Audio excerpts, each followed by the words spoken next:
मेरे हाथ में मेरी बहू का कोट था और मेरी जेब में एक छोटा सा प्लास्टिक का पाउच। उसी पाउच ने मेरी सांस रोक दी थी। मैं जैसे ही ड्राई क्लीनर की दुकान से बाहर निकली, मेरे कानों में एक ही बात हथौड़े की तरह बज रही थी। सुबह 5 बजे से पहले बच्चों को लेकर इस शहर से निकल जाओ। मैं सड़क पर चल रही थी, पर मेरे पैर नहीं, डर चल रहा था। हवा में धूल थी, दुकानें खुली थीं, लोग हंस रहे थे, पर मुझे सब कुछ झूठा लग रहा था।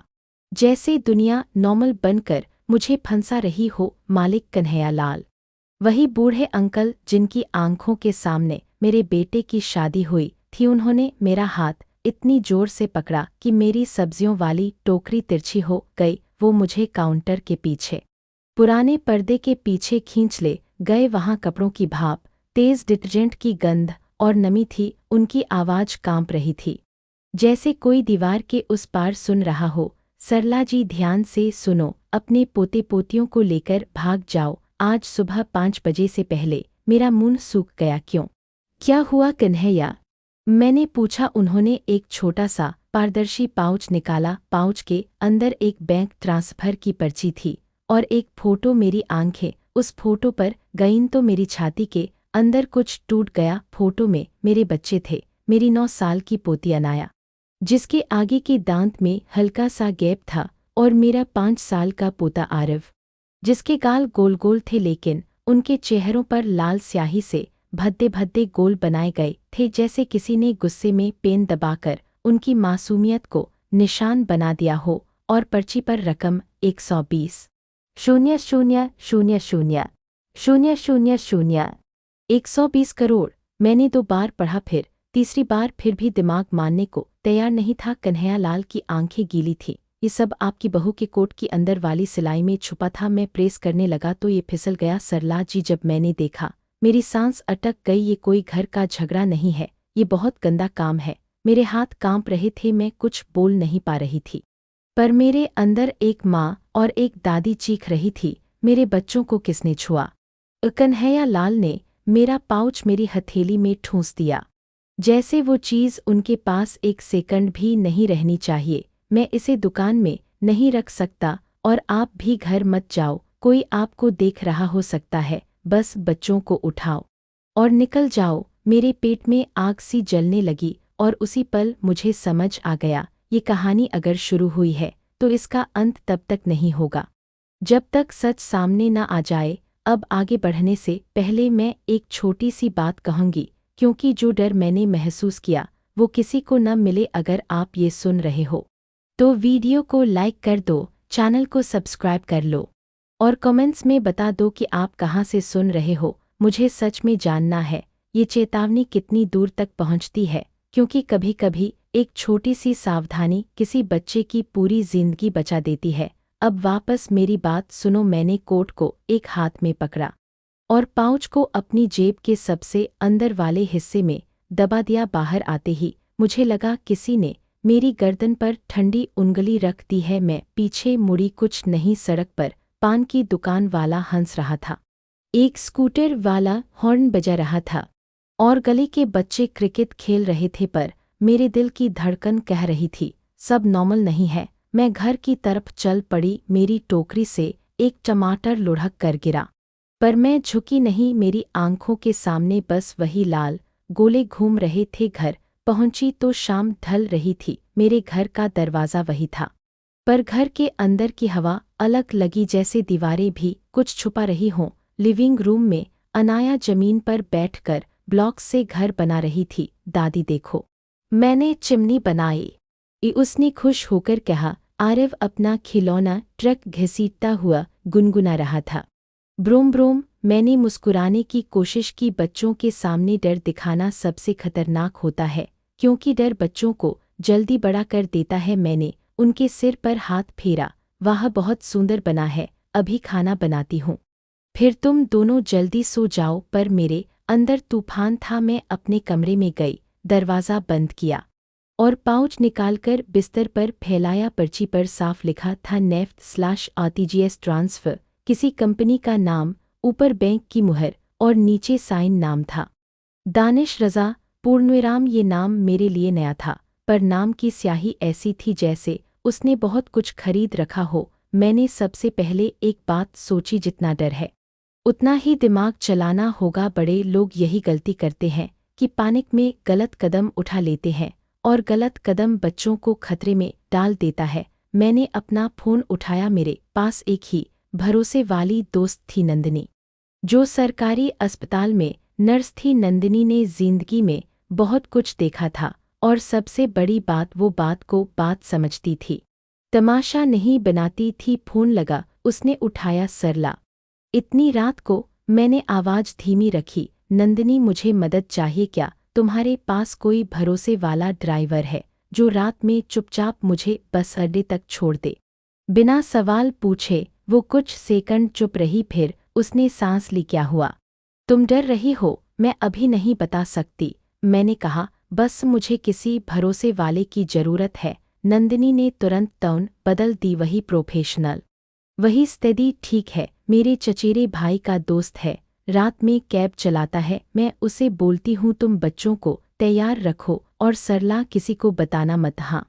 मेरे गले से बस इतना ही निकला। मैंने फ़ोन रखा और फिर मैंने वो किया जो एक दादी तब करती है जब उसे समझ आ जाए कि आज रात रोटी से ज़्यादा ज़रूरी जान है। मैंने एक छोटा बैग निकाला, बच्चों के कपड़े, अनाया का नीला स्वेटर, आरव की सुपरहीरो वाली पजामा, 2 जोड़ी चड्डी, बनियान मोजे, अनाया की ऊन वाली गुड़िया और आरव की छोटी कार, पानी की बोतलें, बिस्किट, थोड़ा सा ड्राई खाना और सबसे ज़रूरी घर के डॉक्यूमेंट्स। नहीं, बच्चों के डॉक्यूमेंट्स, स्कूल आईडी, आधार की फ़ोटोकॉपी, जो भी हाथ लगा, क्योंकि भारत में अगर बच्चे के पेपर साथ न हो तो सही बात भी मुश्किल हो जाती है। ये बात मैं आपको भी बताती हूँ बस एक लाइन में। अगर घर में बच्चे हैं तो उनके basics, ID, emergency contacts, allergy info एक जगह हमेशा रेडी रखे। बुरी चीज़ें प्लान करके नहीं आती। तभी फ़ोन विब हुआ। नंदिनी का मैसेज, ड्राइवर पहुंच गया है, पुरानी मेडिकल वाली दुकान के सामने, नाम है इमरान, भरोसे वाला है। मेरे हाथ ठंडे पड़ गए। मैंने एक बार फिर पाउच देखा और खुद से कहा, सरला, रोने का समय बाद में, अभी सिर्फ बचाना है। मैं लिविंग रूम में गई। अनाया ने मेरी आंखें देखीं और उसकी हंसी थोड़ी धीमी हो गई। बच्चे झूठ की स्मेल पकड़ लेते हैं। मैंने आवाज़ मीठी रखी, अनाया, जूते पहन लो, हम थोड़ा बाहर चलेंगे। वो चौंकी, इतनी रात को? अब मैंने जल्दी से जोड़ा, एक छोटा सा नाइट एडवेंचर, बस जल्दी करना है। आरव ने आंखें मली, मुझे नींद आ रही है। मैंने उसके हाथ में एक टॉफ़ी रख दी। मेरे बहादुर बच्चे, गाड़ी में सो जाना। वो मुस्कुरा दिया। बच्चे छोटी छोटी चीज़ों से मान जाते हैं, पर हमारा दिल जानता है हम उन्हें सिर्फ बहला रहे हैं ताकि वो डर न देखे। मैंने कोट उठाया, बैग उठाया, पाउच अपनी जेब में दबाया, अनाया का हाथ पकड़ा, आरव को गोद में उठाया और दरवाज़ा खोल दिया। बाहर की हवा ठंडी थी। गली में एकाध कुत्ता भौंक रहा था, कहीं दूर किसी का टीवी चल रहा था। सब नॉर्मल, फिर भी मुझे लगा जैसे हर खिड़की में आंखें हैं। कोने पर एक काली रंग की कार खड़ी थी, ड्राइवर इमरान, मध्यम उम्र का, शांत चेहरा, थकी आंखें। उसने मुझे देखकर बस सिर हिलाया। कोई सवाल नहीं, वही चाहिए था। मैंने बच्चों को पीछे बिठाया। अनाया सीट बेल्ट ढूंढने लगी। आरव मेरी गोद से उतरते ही फिर नींद में झुक गया। इमरान ने धीमी आवाज में पूछा, किधर जाना है अम्मा?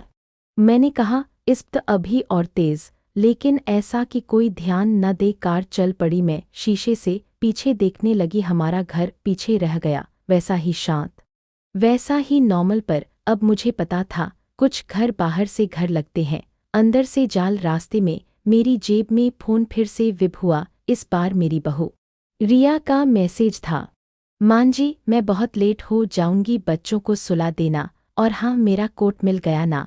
मैसेज पढ़ते ही मेरे रोंगटे खड़े हो गए। कोट? उसे कोट की इतनी चिंता क्यों थी? मैंने रिप्लाई नहीं किया, क्योंकि कभी कभी सबसे बड़ा प्रोटेक्शन यही होता है, अपनी चाल किसी को मत दिखाओ। बस अड्डे के पास पहुंचते पहुंचते मैंने देखा एक बाइक हमारी कार के पीछे पीछे उसी स्पीड में चल रही थी। हेलमेट लगा था, चेहरा नहीं दिख रहा था। मैंने खुद को समझाया, सरला, ये सिर्फ डर है। लेकिन बाइक जब 2 बार मुड़ी और फिर भी हमारे पीछे रही, तो मेरा दिल बैठ गया। इमरान ने भी शीशे में देखा, उसकी आवाज़ पहली बार बदली, धीमी, सतर्क। अम्मा, वो बाइक हमें फॉलो कर रही है क्या? मैंने अनाया की तरफ देखा, वो खिड़की से बाहर झांक रही थी। उसकी आंखों में सवाल था। आरव सो रहा था, बिल्कुल बेखबर। मैंने बहुत धीरे कहा, इमरान, किसी को पता नहीं चलना चाहिए कि हम कहाँ जा रहे हैं। और उसी पल बाइक वाला तेजी से आगे आया, हमारी कार के बराबर हुआ, और उसने अपना हाथ उठाकर ड्राइवर की तरफ कुछ इशारा किया। इमरान ने ब्रेक पर पैर हल्का सा दबाया, और मेरी सांस गले में अटक गई, क्योंकि मुझे लगा ये सिर्फ पीछा नहीं है, ये रोकने की कोशिश है। और तब मेरी बहू का फ़ोन कॉल आने लगा, लगातार एक के बाद एक। मैंने कॉल नहीं उठाया, लेकिन अगला मैसेज स्क्रीन पर चमका और मेरी रीढ़ में बिजली दौड़ गई। मांजी, बच्चों को लेकर कहाँ गईं? मुझे अभी चाहिए, अभी। इमरान ने ब्रेक हल्का सा दबाया, और मेरी सांस गले में अटक गई। बाइक वाला हमारी कार के बिल्कुल बराबर आ चुका था। हेलमेट के काले शीशे में उसका चेहरा नहीं दिख रहा था, लेकिन उसके शरीर की भाषा साफ थी, वो हमें रोकना चाहता था। उसी पल मेरा फ़ोन फिर से बजने लगा। रिया का नाम स्क्रीन पर चमक रहा था। एक के बाद एक कॉल। मैंने कॉल काट दी। बच्चों के सामने मैं अपनी आवाज़ नहीं टूटने दे सकती थी। मैंने बहुत धीमे से इमरान से कहा, सीधे बस अड्डे मत जाओ, पहले किसी ऐसी जगह ले चलो जहां लोग हों, सीसीटीवी हो और पुलिस पास हो। ये मैं इसलिए बोल रही हूँ क्योंकि डर में लोग सबसे बड़ी गलती यही करते हैं, खाली सड़क पकड़ लेते हैं, और खाली सड़क पर सच्चाई की आवाज़ भी किसी तक नहीं पहुँचती। इमरान ने बिना बहस के गाड़ी मोड़ी और सबसे नज़दीक 24 घंटे खुले पेट्रोल पंप की तरफ ले गया। वहाँ तेज रोशनी थी, 2-3 गाड़ियाँ खड़ी थीं, और एक कोने में पुलिस की एक छोटी सी चौकी भी थी। जैसे ही हम रोशनी में आए, बाइक वाला थोड़ा पीछे हुआ। मैंने शीशे से देखा, वो रुका नहीं, बस दूर खड़ा रहा, जैसे किसी के निर्देश का इंतजार कर रहा हो। मैंने बच्चों की तरफ देखा। अनाया मेरी आंखों को देख रही थी, जैसे वो मेरे अंदर का डर पढ़ रही हो। मैंने उसके कान के पास जाकर मीठी आवाज में कहा, बेटा, बस थोड़ी देर रुकेंगे, आरव को सोने देना। आरव अभी भी ऊँघ रहा था। अपनी छोटी कार को कसकर पकड़े मैं गाड़ी से उतरी नहीं। मैं बस इतना चाहती थी कि कोई हमें अकेला न पाए। मैंने तुरंत नंदिनी को कॉल किया, नंदिनी, हमें फॉलो किया जा रहा है। उसने 1 सेकंड में बात पकड़ ली। तुम कहाँ हो? पेट्रोल पंप पे इस्प के पास। 112 पर कॉल करो और लाइव लोकेशन मुझे भेजो, उसने कहा। और सुन, जितने मैसेज आ रहे हैं सबका स्क्रीनशॉट ले लो, डिलीट मत करना, डर में लोग एविडेंस मिटा देते हैं। मैंने वही किया। मैंने 112 डायल किया और फ़ोन स्पीकर पर रखा ताकि मेरा हाथ खाली रहे। ऑपरेटर ने लोकेशन पूछी। मैंने कहा, मेरे साथ 2 छोटे बच्चे हैं, हमें कोई फॉलो कर रहा है, कृपया नज़दीकी पीसीआर भेजिए। ऑपरेटर ने कहा, मैडम, आप वहीं रोशनी में रहे और लाइन मत काटिए। रिया का एक नया मैसेज आया, मां जी, आपने मेरे बच्चों को उठा लिया है, लोग क्या कहेंगे? मैं पुलिस बुला रही हूँ। मैंने उसे पढ़कर ठंडी सांस ली। यही चाल होती है, पहले आपको डराओ, फिर आपको अपराधी दिखाओ। मैंने नंदिनी की बात याद रखी। डर में तुरंत जवाब नहीं, जवाब देने से आप अपनी जगह भी बता देते हो और अपनी कहानी भी गड़बड़ा देते हो। मैंने बस सब कुछ सेव कर लिया। इसी बीच पेट्रोल पंप की चौकी से एक सिपाही सामने आया। शायद किसी ने 112 से उसे बताया था। उसने दूर से हाथ उठाकर पूछा, कौन मैडम? मैंने खिड़की थोड़ा सा नीचे की और धीरे से कहा, मेरे पीछे बाइक वाला है, मैं बच्चों के साथ हूँ, मुझे बस सुरक्षित निकलना है। सिपाही ने बाइक वाले की तरफ देखा। बाइक वाला उसी पल पीछे की तरफ मुड़कर चल पड़ा, जैसे उसे समझ आ गया हो कि अब यहाँ रोक नहीं सकता। सिपाही ने कहा, मैडम, आप बस अड्डे जा रही हैं। मैंने सच आधा बोला ताकि बच्चों के सामने सब न खुले। हाँ, बच्चों को लेकर निकलना है। सिपाही ने इमरान से कहा, भाई, गाड़ी आगे पुलिस बूथ तक ले जाओ, भीड़ में निकल जाओ। मैंने मन ही मन एक बात नोट की, हमेशा भीड़ प्लस रोशनी प्लस सीसीटीवी की तरफ जाओ। ये कोई फिल्म नहीं है, असली दुनिया में वही सबसे बड़ा कवच है। जैसे ही पीसीआर की गाड़ी पास से गुजरी। इमरान ने गाड़ी धीरे धीरे आगे बढ़ाई और फिर एक अलग रास्ता पकड़कर सीधे इस्प के मुख्य गेट के सामने वाली सबसे भीड़ वाली लाइन में लगा दी। वहां चाय की दुकानें, समोसे वाले और सैकड़ों लोग थे। बाइक वाला अगर अभी भी कहीं था तो भी इस भीड़ में उसकी हिम्मत कम पड़ती। मैंने टिकट काउंटर की तरफ कदम बढ़ाए, लेकिन अंदर से मैं टूट रही थी। मेरा दिल कह रहा था, अगर रिया सच में पुलिस बुला चुकी है तो अगले 10 मिनट में ये लोग मुझे ही पकड़ेंगे, क्योंकि बाहर की दुनिया को तो बस एक बात दिखेगी, एक दादी, 2 बच्चे और एक माँ का दावा कि उसके बच्चे गायब हैं। इसीलिए मैंने वो छोटा सा पाउच निकाला और अपने पर्स के अंदर वाले हिस्से में सबसे सुरक्षित जगह रख दिया। मैंने खुद से कहा, सच्चाई को हाथ से मत जाने देना। काउंटर पर मैंने 3 टिकट लिए, लखनऊ के लिए। हमारी तरफ से ये सबसे बड़ा शहर था, वहाँ बच्चे सुरक्षा से जुड़ी मदद मिल सकती थी, और सबसे जरूरी रिया की पहुँच वहाँ तक तुरंत नहीं होती। बोर्डिंग का समय 2:40 AM। मेरे पास थोड़ा ही समय था। बस स्टैंड पर बैठकर मैंने अनाया को अपने पास खींच लिया। बेटा, हम थोड़ी देर के लिए नंदिनी आंटी के शहर जा रहे हैं, उसने धीरे से पूछा। मम्मी कहाँ है? ये सवाल मेरे अंदर चाकू जैसा उतरा। मैंने झूठ नहीं बोलना चाहा, पर बच्चों पर सच का बोझ भी नहीं डाल सकती थी। मैंने बस इतना कहा, मम्मी से बाद में बात होगी, अभी हमारा काम है सुरक्षित पहुंचना। आरव मेरे कंधे पर सो गया, उसकी सांस मेरे गले को गुदगुदा रही थी, और मुझे गुस्सा भी आ रहा था कि इस मासूम बच्चे को किसी ने लाल गोले में बदलने की हिम्मत कैसे की। बस चली, खिड़की के बाहर अंधेरा भाग रहा था। अंदर कुछ लोग खर्राटे ले रहे थे, कोई फोन पर धीमे बोल रहा था, और मैं अपने हाथों में अपने बच्चों की उंगलियां दबाकर बैठी थी, जैसे मेरा पकड़ना ही उनकी ढाल हो। रिया के मैसेज बीच बीच में आते रहे। कभी वो रोती हुई लिखती, मैं मर जाऊंगी मां जी, मेरे बच्चे दे दो। कभी वो धमकाती, मैं FIR कर रही हूँ। और एक मैसेज ऐसा आया जिसने मेरे पेट में बर्फ डाल दी। आपको नहीं पता आप किससे उलझ रही हैं।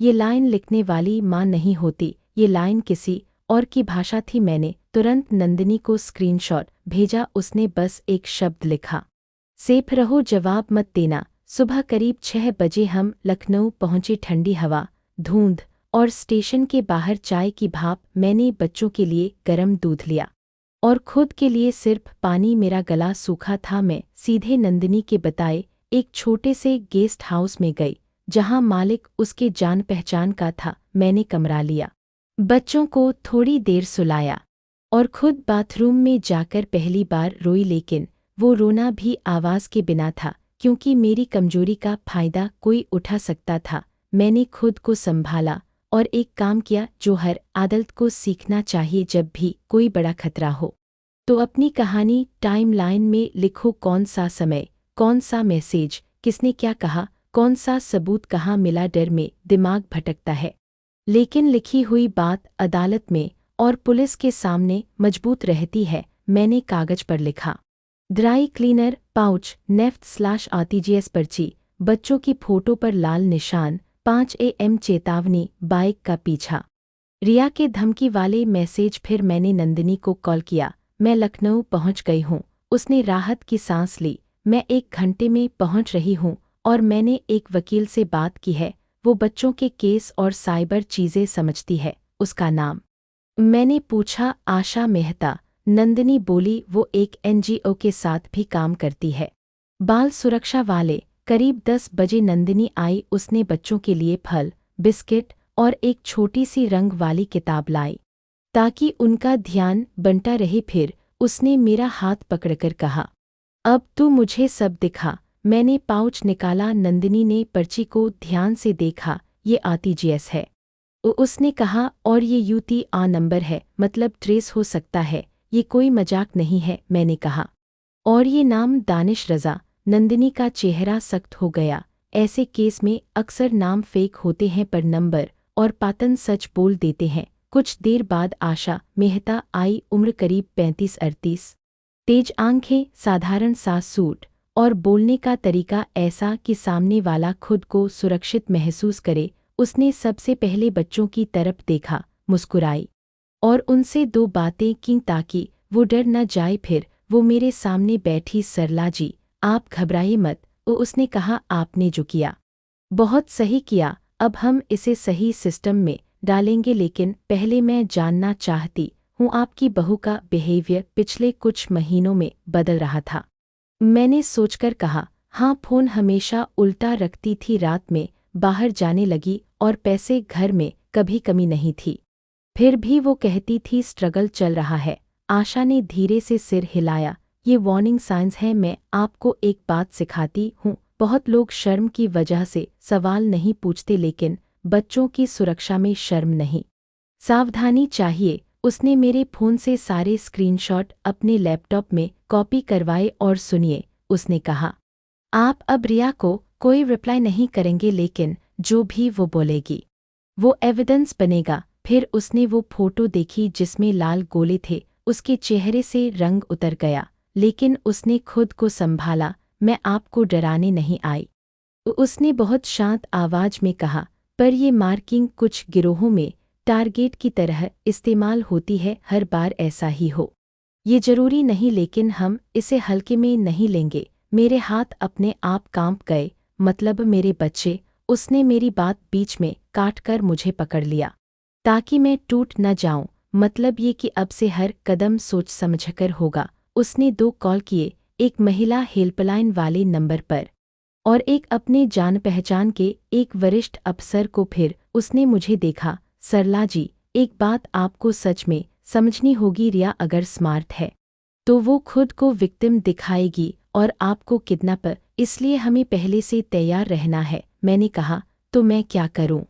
आप आज ही अपने बेटे को इन्फॉर्म करें, उसने कहा, और एक लीगल गार्डियनशिप लेटर/एफिडेविट बनवाए कि बच्चे आपके साथ सेफ्टी कारण से हैं। मुझे अपने बेटे का चेहरा याद आया, उसका भोला भरोसा, उसकी थकान और उसका सब ठीक है वाला झूठ। वो शहर से बाहर काम पर था और यहाँ उसकी दुनिया जल रही थी। मैंने उसे कॉल किया, उसने उठाया तो आवाज़ खुश थी, माँ सब ठीक।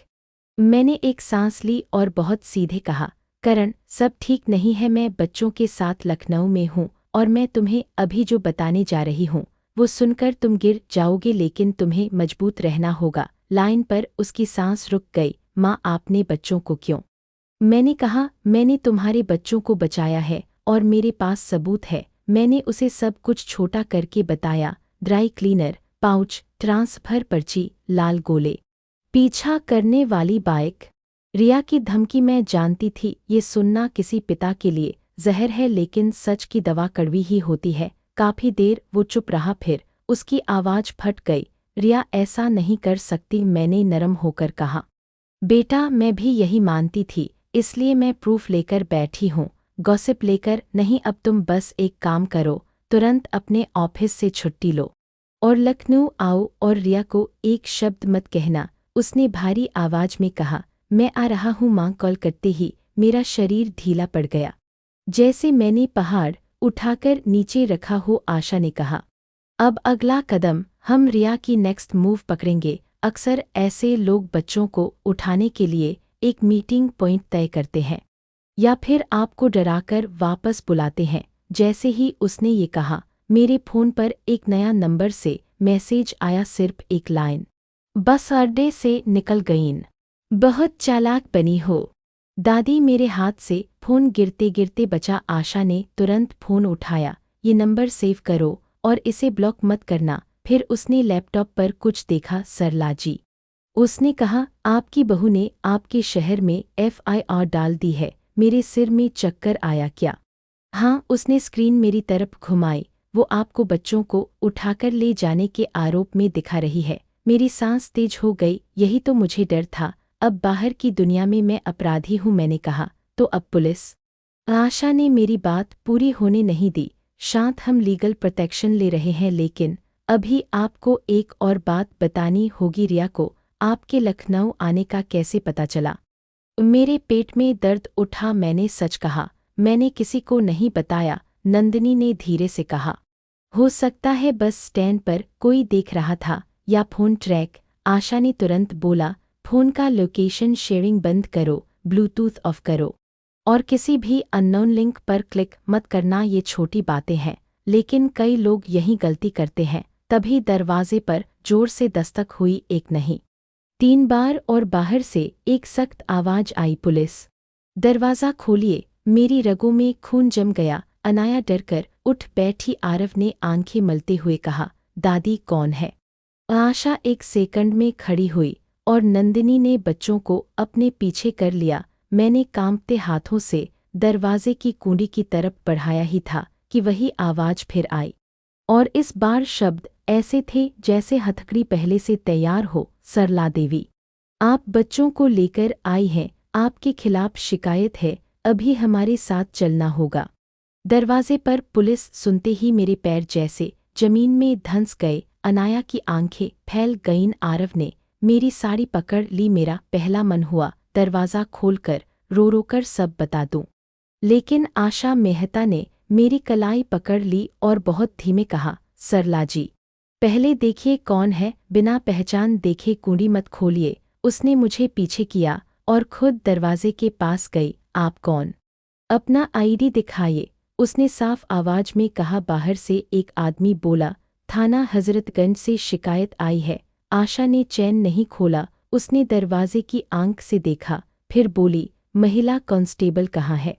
और नोटिस/कॉल डिटेल क्या है? बच्चों का मामला है, नियम के हिसाब से बात होगी। कुछ सेकंड बाद बाहर हलचल हुई। फिर एक महिला की आवाज़ आई, मैं महिला सिपाही हूँ मैडम। आशा ने तब कुंडी थोड़ा सा खोली, बस इतना कि बात हो सके। बाहर 2 पुलिसवाले थे और एक महिला सिपाही। उनके चेहरे पर सख्ती थी, लेकिन आंखों में भी कन्फ्यूजन था, जैसे उन्हें सिर्फ बच्चे गायब बताया गया हो, पूरी कहानी नहीं। आशा ने बिना घबराए कहा, मैं अधिवक्ता आशा मेहता हूँ। अंदर 2 नाबालिग बच्चे हैं, शिकायतकर्ता उनकी माँ बताई जा रही है, लेकिन हमारे पास थ्रेट एविडेंस है। आप लोग पहले अपनी शिकायत की कॉपी दिखाइए और फिर हम लिखित में अपना पक्ष देंगे। पुलिसवाले ने कहा, मैडम, FIR हुई है कि दादी बच्चों को लेकर भाग गईं। मेरे गले से आवाज़ नहीं निकली, भाग गईं, जैसे मैं कोई अपराधी हूँ। अनाया ने मेरा हाथ दबाया, मैं समझ गई। बच्चों के सामने एक शब्द भी गलत निकल गया तो वो जिंदगी भर डर याद रखेंगे। आशा ने तुरंत अपना कार्ड दिखाया और शांत मगर मजबूत लहजे में बोली, ये किडनैपिंग नहीं है, ये प्रोटेक्टिव रिमूवल है। हमारे पास बैंक ट्रांजैक्शन स्लिप है, बच्चों की फ़ोटो पर मार्क है और धमकी वाले मैसेज हैं। आप चाहें तो अभी अपने SHO को कॉल करिए, मैं उनसे बात करती हूँ। उसने अपना फ़ोन निकाला और वही नंबर डायल किया जो उसने पहले एक वरिष्ठ अफसर के लिए सेव किया था। उसने स्पीकर पर रखा ताकि सब सुने। कुछ ही देर में फ़ोन पर भारी आवाज़ आई, हाँ आशा।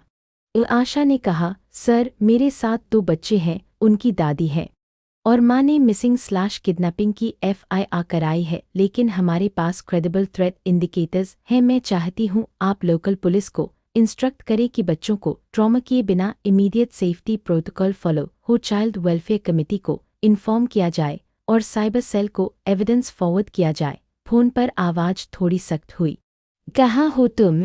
हजरतगंज के पास गेस्ट हाउस। आशा ने लोकेशन बता दी, लेकिन इतना ही, फिर बोली, सरला जी पैनिक में नहीं है, पर अक्यूज्ड की तरह ट्रीट करना गलत होगा। वो अफसर बोला, ठीक है, टीम वहीं रहेगी, कोई अरेस्ट नहीं होगा। महिला सिपाही बच्चों के वेलफेयर की चेक करेगी और तुम एविडेंस लेकर पुलिस चौकी आओ।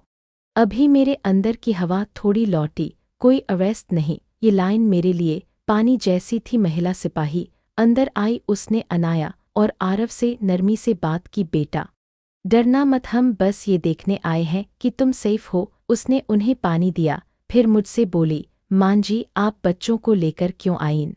और उसकी आवाज़ में जजमेंट नहीं था, बस ड्यूटी थी। मैंने धीरे से कहा, मैं इन्हें बचाने आई हूँ, मुझे वार्निंग मिली थी और मेरे पास सबूत है। मेरी आवाज़ टूट रही थी, लेकिन मैं खुद को संभाल रही थी। आशा ने तुरंत कहा, हम अभी थाना चलेंगे, लेकिन बच्चों को साथ ले जाकर पूछताछ नहीं होगी। बच्चा हित सर्वोपरि है। पुलिसवालों ने आपस में देखा।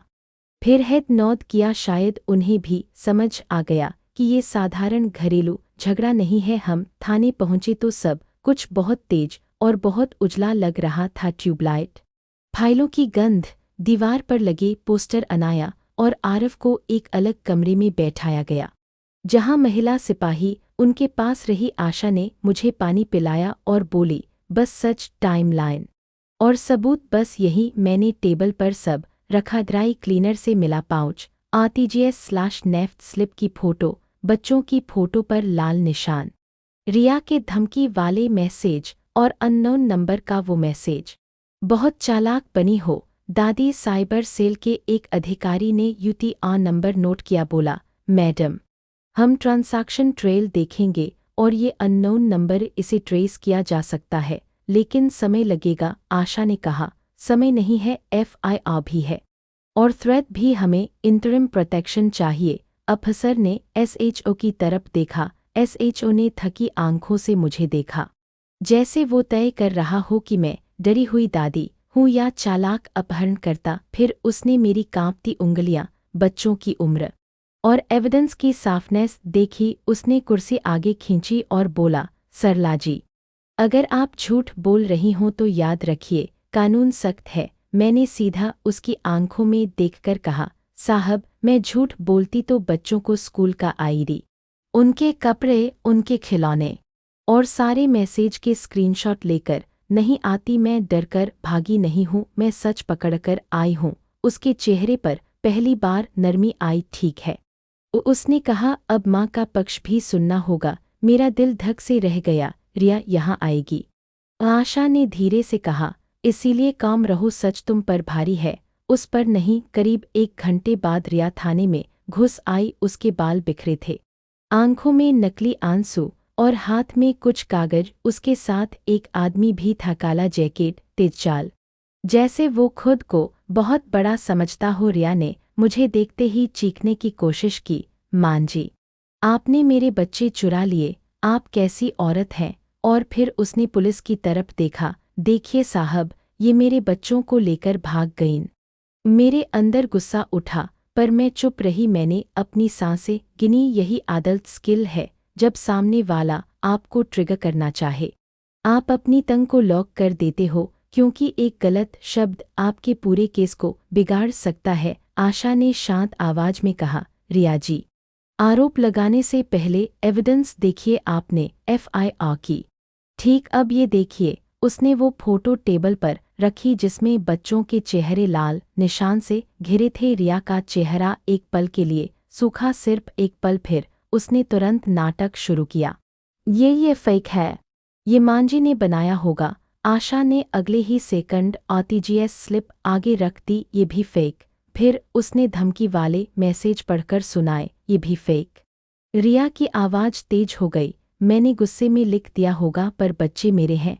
एसएचओ ने हाथ उठाकर उसे रोका, शांत, आप ये बताइए, ये आरटीजीएस किसने किया, ये यूटीआर किसका है, और बच्चों की फोटो आपके कोट में क्यों? रिया ने जल्दी से कहा, मुझे नहीं पता मेरे कोट में कौन क्या रखते।